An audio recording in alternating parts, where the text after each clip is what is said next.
그 뒤에 예수께서 디베랴 바다에서 다시 제자들에게 자기를 나타내셨는데 그가 나타내신 경위는 이러하다. 그 하나님이 말씀하시는 것을 우리는 말씀이라고 그러죠. 그냥 말씀이라고 그래요. 그러면 여러분들에게 물어볼까요? 하나님이 요한복음을 왜 말씀하셨을까요?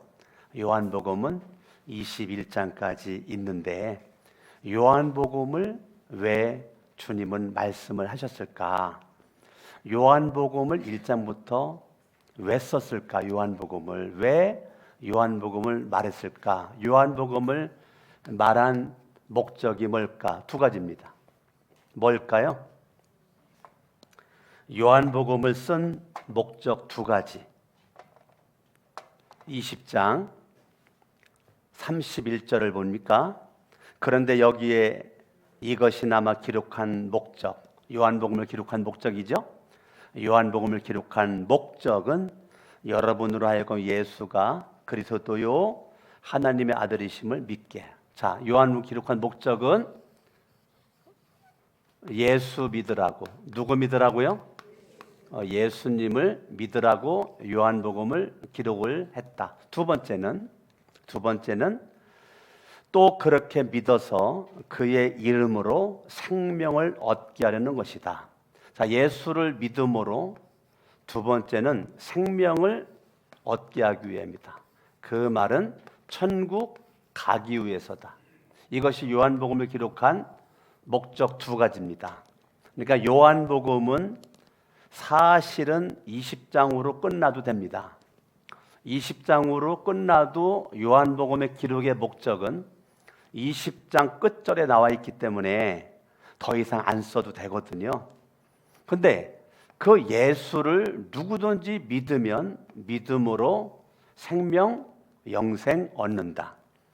여러분 요한복음 19장까지 보면 예수 그리스도가 나의 죄를 위해서 십자가에서 못 박혀 죽으셨던 그 예수가 요한복음 20장에 예수님이 3일 만에 부활하셨다라고 하는 내용이 기록되어 있습니다. 예수님은 나의 죄를 대신하여 십자가에 못 박혀 죽으시고 3일 만에 예수님은 부활하셨다라고 하는 내용과 함께 요한복음을 기록한 목적은 다 예수를 믿으라고. 예수의 뭐를 믿어요? 믿음의 내용이 뭡니까? 예수님은 날 위해서 십자가에 못 박혀 죽으심으로, 어디서? 십자가에서 죽으심으로 나의 죄의 문제를 해결해 주시고 예수님이 3일 만에 부활하심으로 의의 문제를 해결해 주셨단 말입니다. 그러니까 예수 그리스도는 십자가의 죽으심으로 죄 문제를 해결하고 부활하심으로 의의 문제를 해결했기 때문에 그 예수를 내가 믿으면 그 믿음으로 말미암아 우리는 뭘 얻어요? 생명을 얻는다. 영생을 얻는다. 그 말은 오늘 밤 죽어도 천국 간다. 이 말씀을 우리에게 하셨단 말입니다. 자, 예수 그리스도는 십자가에 못 박혀 죽으시기 전까지 특별히 예수님의 제자들을 선택을 해서 많은 말씀을 하셨죠.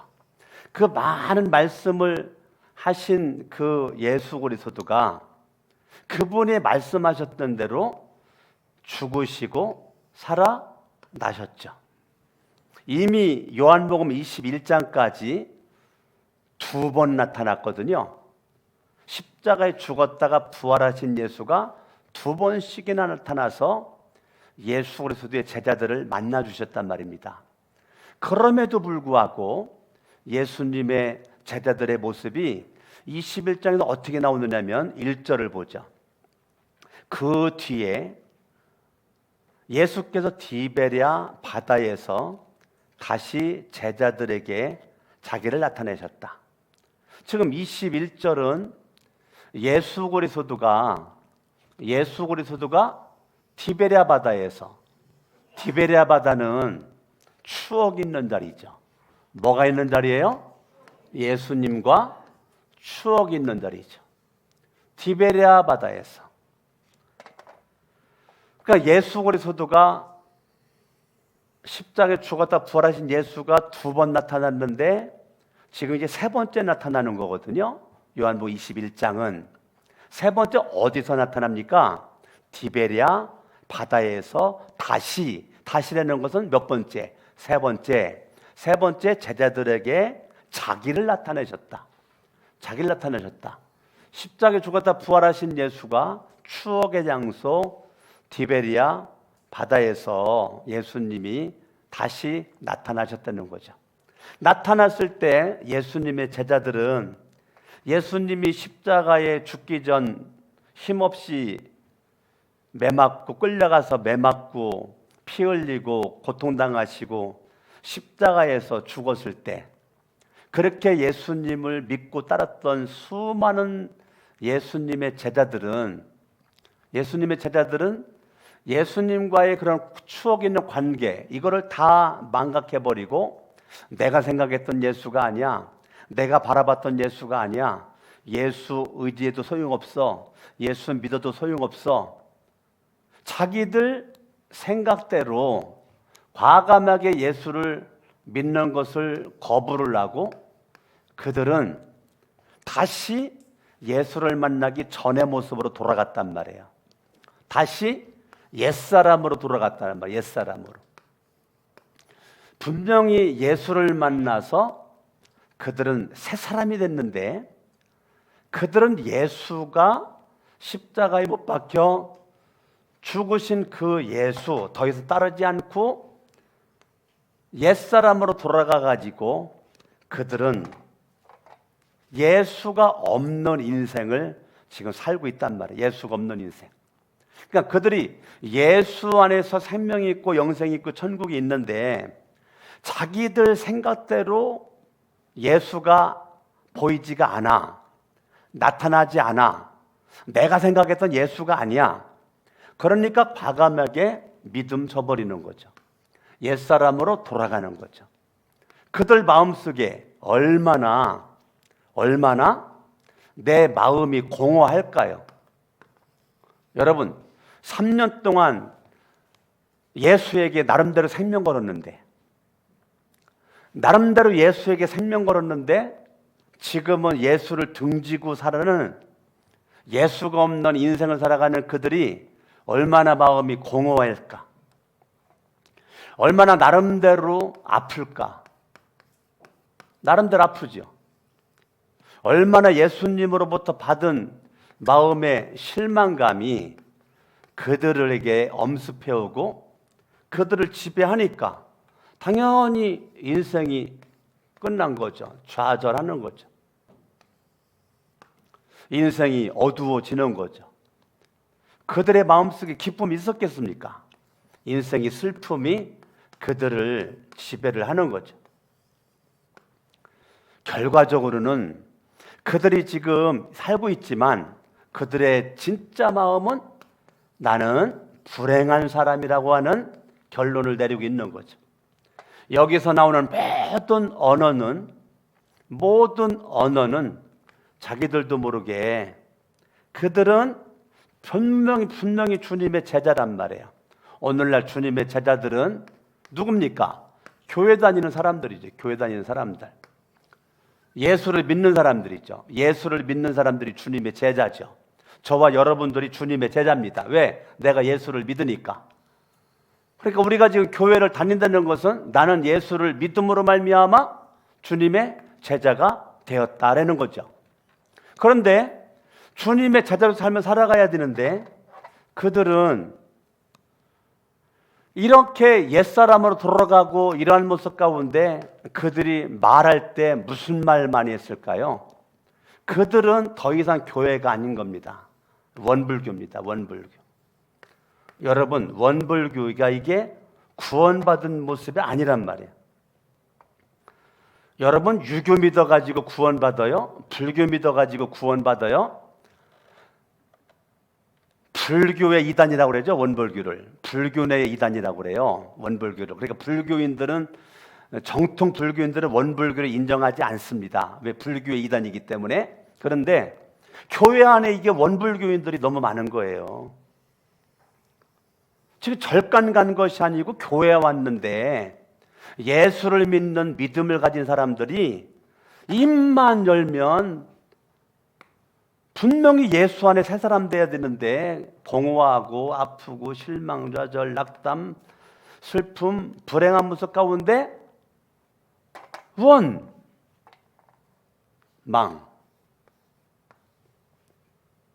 불평, 교만, 그게 원불교예요. 깜짝 놀랐죠. 무슨 말인가? 예? 원불교가 무슨 말인가 깜짝 놀라셨지. 많은 사람들이 몸은 교회에 와 있는데 원불교에 앉아 있는 거야. 입만 열면 원망하고 불평하고 교만하기 짝이 없는 모습 가운데 있는 거죠. 그러니 얼마나 인생이 힘들겠어요. 2절을 봅니다. 시몬 베드로와 쌍둥이라 불리는 도마, 갈릴리 가는 사람 나다나엘, 세베대 아들들과 제자들 가운데서 다른 두 사람이 한 자리에, 기본 7명 이상이네. 자, 예수님의 12제자 가운데 가룟 유다 죽었고 11명 남았죠. 11명 남은 거에 기본 쓴 이름만 7명이니까 7명에서 7명 이상 되는 거죠. 그러니까 어떻게 보면 11명 가운데서 3분의 2가 넘은 거의 다가 지금 이런 삶을 살고 있는 거죠.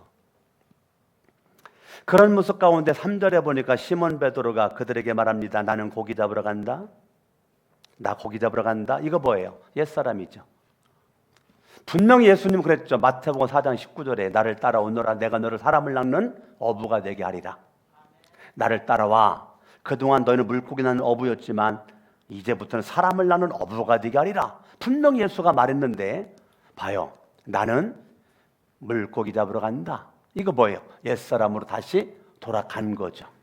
나는 고기 잡으러 간다. 나는 고기 잡으러 간다. 그러면 다른 제자가 야 무슨 말이야? 너 수제자잖아. 너 왜 그렇게 인생을 살아? 우리가 너 봐라라고 이제까지 왔는데 무슨 물고기 잡으러 가?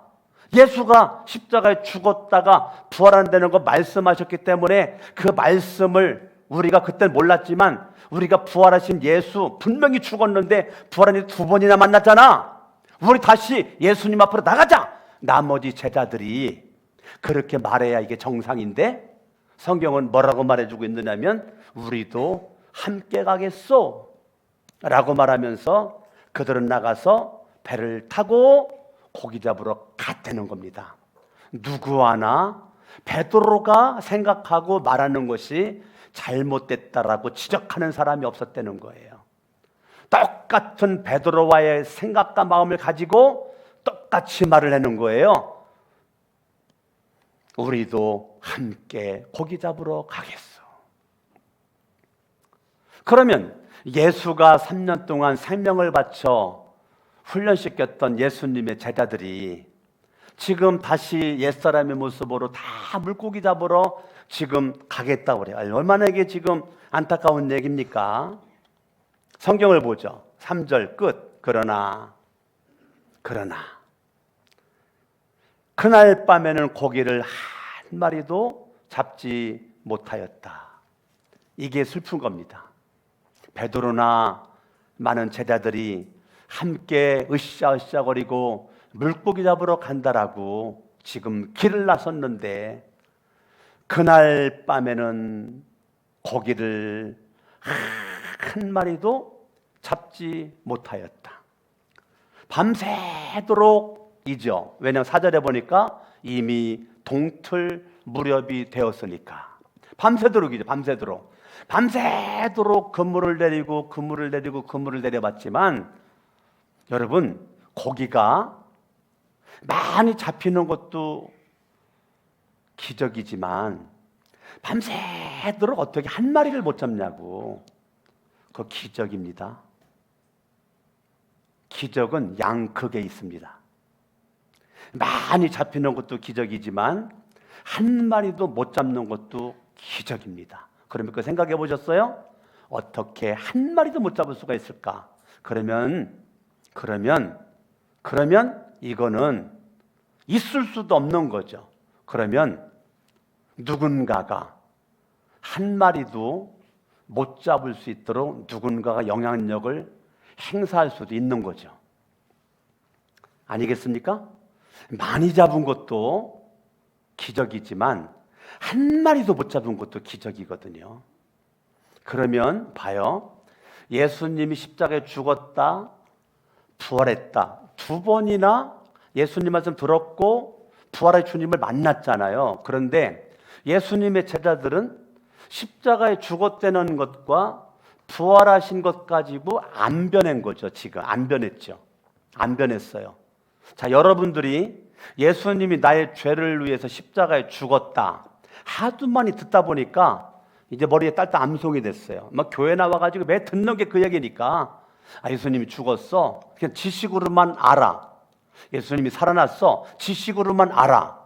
뭐 모태신앙 어렸을 때부터 수없이 들었던 게 십자가에 죽으신가 부활이야. 그런데 문제는 뭐냐면 베드로나 다른 제자들이 주님의 말씀을, 살아있을 때 말씀을 들었죠. 내가 죽을 거다, 살아날 거다.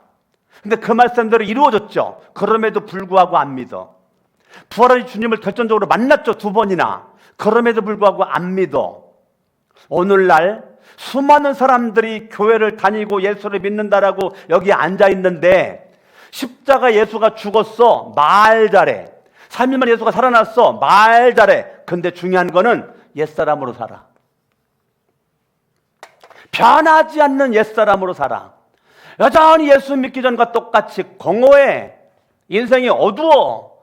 날마다 아파서 못 살겠대. 인생이 힘들대. 고달프대. 죽고 싶대. 나는 불행하대. 그런데 교회는 온갖 직분은 다 가지고 있어요. 왜? 교회 오래 다니면 주잖아.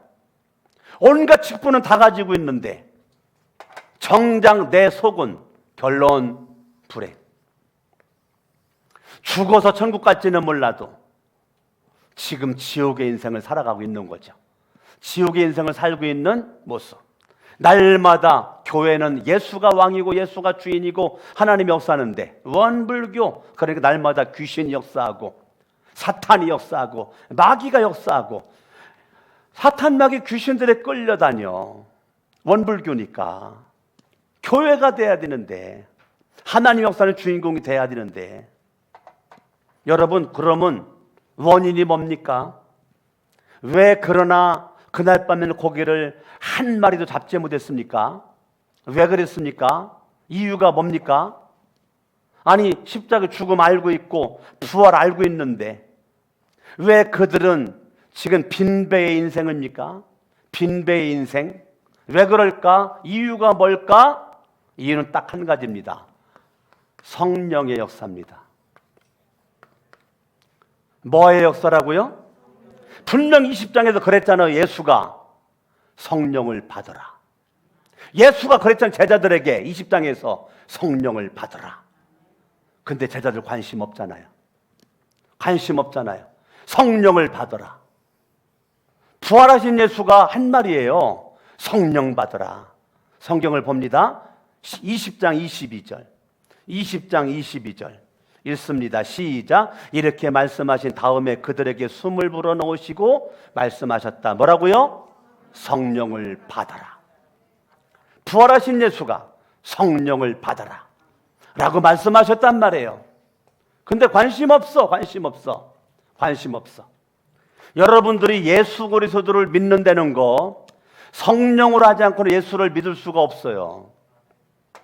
여러분이 사명 감당하는 거, 성령으로 하지 않고는 사명을 감당할 수가 없어요. 그래서 로마서 8장 32절을 바라보면 성령, 하나님의 영으로 인도를 받아야 하나님의 자녀라는 겁니다. 하나님의 아들이라는 것입니다. 그러니까 예수 믿는 게 뭐냐? 예수 믿는다는 것은, 근데 교회 다닌다는 것은 저와 여러분들이 절대적으로 누구의 인도받는 거예요? 성령님의 인도를 받는 겁니다. 성령님의 인도를 받는 거예요. 성령님의 인도.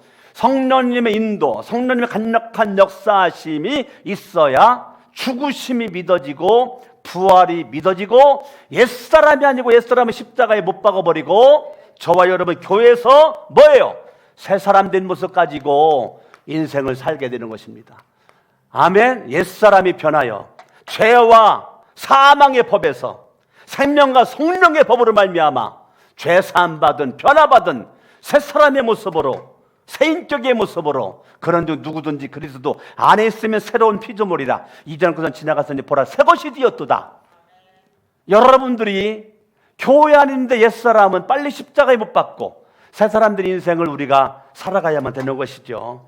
아멘. 그러나 그들은 빈배입니다. 밤새도록 빈배입니다. 오늘날 여러분들이 성령의 능력 없이 성령의 역사 없이 여러분들이 예수를 믿을 수가 없어요. 하나님의 일을 할 수가 없어요.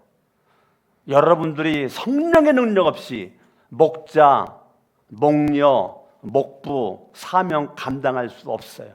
성령의 능력 없이 교사할 수 없어요. 목원들로서 성도의 삶을 살아갈 수가 없어요. 절대적으로 부활하신 주님이 얼마나 중요했으면 성령 받으라.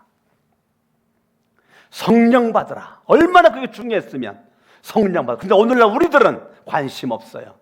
눈에 보이는 빵이 중요한 거죠. 눈에 떡과 쌀이 중요한 거지. 근데 성령 받으라 관심 없어요. 근데 주님은 얼마나 중요했으면 부활하신 예수가 성령 받으라. 성령으로 생각하시고 성령으로 말하시고 성령으로 행동하셔야 돼요. 그러면 원불교는 사라집니다. 예수를 믿고 교회 직분을 가지고 있어도 성령으로 역사하지 않는 사람은 원불교입니다. 옛사람입니다. 불행합니다.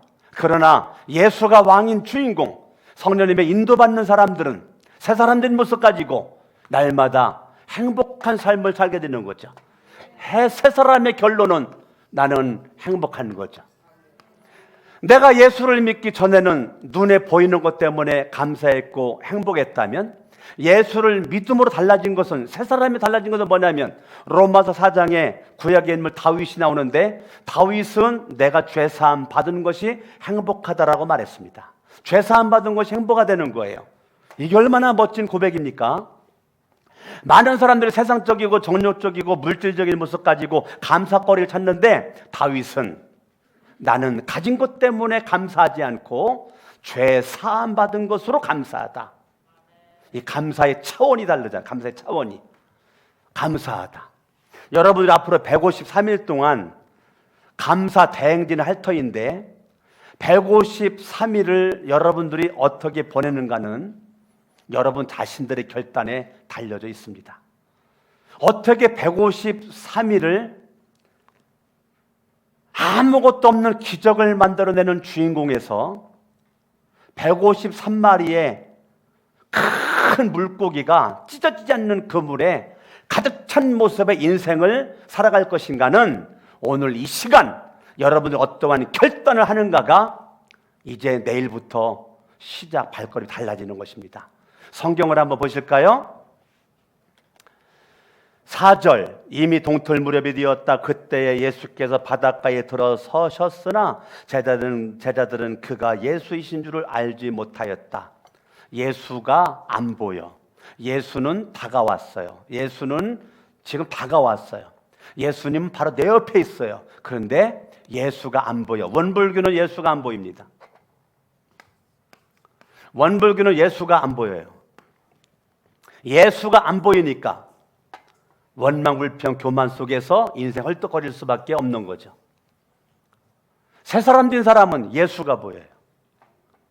여러분들이 예수를 보지 못하고 인생 헐떡거리며 살아가는 사람과 예수를 날마다 만나고 보고 사는 사람과 이제 나누어질 겁니다.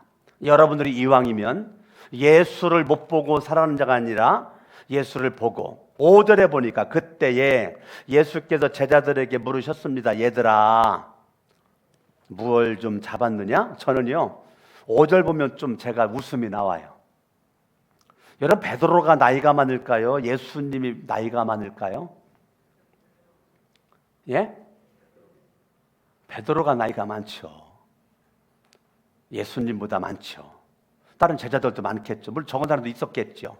그런데 어떻게 표현을 얘들아라고 했을까요? 자, 원불교는 왜 원망, 불평, 교만함이 있느냐? 나 중심으로만 생각하고 말하기 때문에 그렇습니다. 어린아이의 특징은 나밖에 모릅니다. 나밖에 몰라, 나밖에. 그러나 신앙이 성장한 사람은 너가 보입니다. 너가. 우리가 보입니다. 우리가. 예. 여러분들이 나밖에 몰라 그러면 나이가 50이고 60이고 70이고 80이라 할지라도 미안하지만 영적인 애기입니다. 영적인 어린아이입니다. 영적인 어린아이. 겉사람은 지금 50이고 60이고 70이고 80인데 내 속사람은 나밖에 모르는 그런 어린아이입니다. 지금 예수님의 제자들, 예수님이 그렇게 말씀하셔도 못 알아들어. 깨닫지를 못해. 보지를 못해. 영적인 아기들. 그러니까 얘들아 라고 말할 수밖에 없는 거죠. 얘들아, 무얼 좀 잡았냐? 그랬더니 못 잡았어요. 6절, 예수께서 그들에게 말씀하셨습니다. 그물을 배 오른쪽에 던져라. 아니, 오른쪽에 안 던져봤겠어요? 오른쪽에 안 던져봤겠냐고. 수십 번, 수백 번 던져봤겠지. 그런데 예수님이 그렇게 던져봤던 그 오른쪽에 던져라. 그리하면 잡을 것이다. 이게 얼마나 이게 가장 기본적인 얘기잖아요. 그냥 오른쪽, 왼쪽 그물 던지면 고기 잡는 게 기본이잖아요. 그죠? 오른쪽에 던지건 왼쪽에 던지면 한 마리도 잡는 거 아니겠습니까? 근데 밤새도록 뭐 했어요? 못 잡았잖아요. 밤새도록 못 잡았는데 예수님이 뭐 놀라운 모습으로 고기 잡으라고 하는 게 아니에요. 밤새도록 해왔던 겁니다. 오른쪽도 던져보고 안 오니까 왼쪽도 던져보고 밤새도록 했던 겁니다. 안 한 것이 아니에요. 근데 이제까지 내가 익숙하게 해왔던 건데 예수님은 뭐라고 말해요? 오른쪽에 던져. 제자들이 그물을 던지니 고기가 많이 걸려서 그물을 끌어올릴 수가 없을 정도로 많이 잡았다는 겁니다. 실절에 예수가 사랑하신 제자가 베드로에게 저분은 주님이시다 하고 말했더니 시몬 베드로가 주님이시라는 말을 듣고 벗었던 몸에다가 겉옷을 두르고 바다로 뛰어 내렸다는 것입니다. 그때 11절에 시몬 베드로가 배에 올라와서 그물을 땅으로 끌어내렸는데 그물 안에 든 고기가 큰 고기가 몇 마리요? 153마리가 들어있었다. 고기가 그렇게 많았으나 그물이 뭐였어요? 찢어지지 않았다는 것입니다. 그러면 여기는 지금 예수님의 말씀에 그냥 순종했단 말이에요. 순종. 원불교는 순종 못합니다. 원불교 절대 순종 못합니다. 여기는 토가 많아. 토. 여러분 토다는 거 있죠? 무서운 겁니다. 토다는 거. 토를 잘 달어. 이게 일단 원불교입니다. 토를 잘 달어. 내 습성이 토를 잘 달어. 일단은 원불교입니다. 원불교. 예, 토를 잘 달어. 그런데 상식적인 거 내가 밤새도록 해봤는데요. 따지고 덤벼들고 예수님에게 그러지 않아요. 그냥 순종해. 따라합니다. 이해가 안 돼도 그냥 단순하게 순종한다. 그냥 단순하게 순종을 했더니 물고기가 몇 마리 잡았다고요? 153마리인데 어떤 물고기? 큰 물고기 153마리를 잡았다는 거예요. 중요한 거는요, 153마리를 잡는 게 중요한 것이 아니고 더 중요한 건 잡은 그물이 안 찢어지는 게 중요한데 큰 물고기를 잡았는데 그물이 안 찢어졌다는 거야. 그물이. 여기는요, 잡을 수도 있죠. 여기도 잡을 수 있어요. 몇 마리? 153마리 잡을 수 있겠죠. 근데 이게 문제가 뭐냐면 다 찢어졌어. 그물이 잡을 수 있겠죠. 그런데 그물에다 빵꾸가 났어. 빵꾸가. 잡으면 뭐해? 다 빠져나가는 거. 잡으면 뭐해?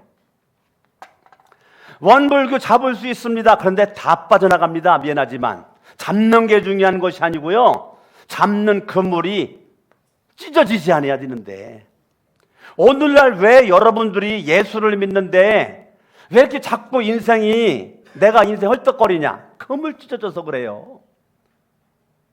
옆 사람 인사합니다. 그물을 꼬매자.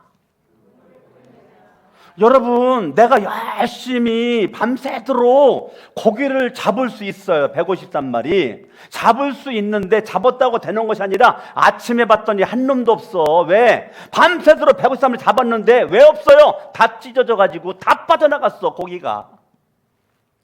나는 여러분들이 내일부터 153일 동안 추수감사절까지 여러분들이 이걸 어떻게 보내는가가 찢어진 그물을 꼬매는 사람들과 가정이 있는 반면, 오늘까지 완벽했었는데 내일부터 서서히 그물이 약해지고 그물이 찢어지고 이런 사람이 또 나타나게 됩니다. 신기하죠? 공동체는 꼭 극각으로 달리는 사람들이 있어요. 이왕이면 저와 여러분들이 찢어졌었던 그물을 오늘 여러분들이 빨리 나라는 존재를 십자가에 못 박고 믿음 없음을 회개하고 여러분들을 원불교에서 끄잡아 올려야죠. 여러분 인생의 그 마지노선이라고 그래요. 마지노선에서 여러분들의 신앙을 마이너스로 끌고 가지 말고 플러스로 끌어올려야죠. 여러분의 신앙이 영하에서 벌벌 떨고 있지 말고 영상으로 올라오야죠. 마지노선 내려가면 바로 원불교 되는 거고요. 여기 정상적인 여기 마지노선에서 올라가야 여러분 마음속에 153마리로 말미암아 뭐가 나와요? 감사가 나오고 마음속에 기쁨이 가득하고 마음속에 즐거움이 가득하고 아멘. 여러분들이 행복한 모습 가운데 인생이 복 있게 희망 가운데 즐거워하면서 큰 꿈과 비전을 가지고 여러분 활기차게 살아갈 수 있는 사람이 될 줄로 믿습니다. 성령 충만함을 위해서 여러분들이 기도하시고 성령의 능력 받기 위해서 기도하시고 성령의 권능 받기 위해서 기도하시고 원불교는 빨리 오늘부로 이게 뭐가 이렇게 아까워가지고 끌고 다녀요. 그냥 오늘부로 십자가에 못 박아버려. 아멘. 아직도 아까워가지고 아멘이 안 나와요? 다시 십자가에 못 박아버려요. 아멘. 여러분들이 그래야 살 길이 열리는 것입니다. 오늘부로 잃었었던 곳에서 여러분들이 이런 그물진 모습으로 여러분의 인생을 끄잡아 올림으로 말미암아 하나님의 은혜가 넘쳐날 수 있기를 예수의 이름으로 축원합니다. 주먹 쥐고 따라합니다. 153일 동안 매일매일 기적을 경험하게 하옵소서. 난 여러분들이 153일이 끝난다며가 아니라 과정에 감사거리가 간증거리가 넘쳐나서 오늘 임만순 권사님이 간증을 했으면 좋겠다고 저를 찾아왔던 것처럼 오늘 간증을 너무 잘하셨는데 오늘 첫 테이프를 끊었어요. 예? 오늘 123 첫 번 한 이 맥주 감사절에 간증하고 싶다고. 그래 오늘 이렇게 자손들 이름으로 다 그냥 이렇게 예물 바치고 이게 얼마나 멋있냐고요. 옷도 그냥 저렇게 탤런트처럼 옷 입으시고, 예? 얼마나 이쁘시냐. 오늘 끊었는데 여러분들도 목사님 나 간증하고 싶다라고 간증거리를 가지고 와서 간증을 여러분이 다음 주부터 할 수 있기를 바랍니다. 앞으로 여러분 5개월 동안 그렇죠. 몇 주 안 되잖아요. 5개월 153일이지만 5개월밖에 안 돼요. 5개월 동안 주로 따지면 20주 정도밖에 안 되잖아요. 한 주간에 한 명씩 간증해봤자 20명밖에 안 되잖아요. 그죠? 여러분들이 그 간증의 시간을 차지할 수 있기를 예수 이름으로 축원합니다.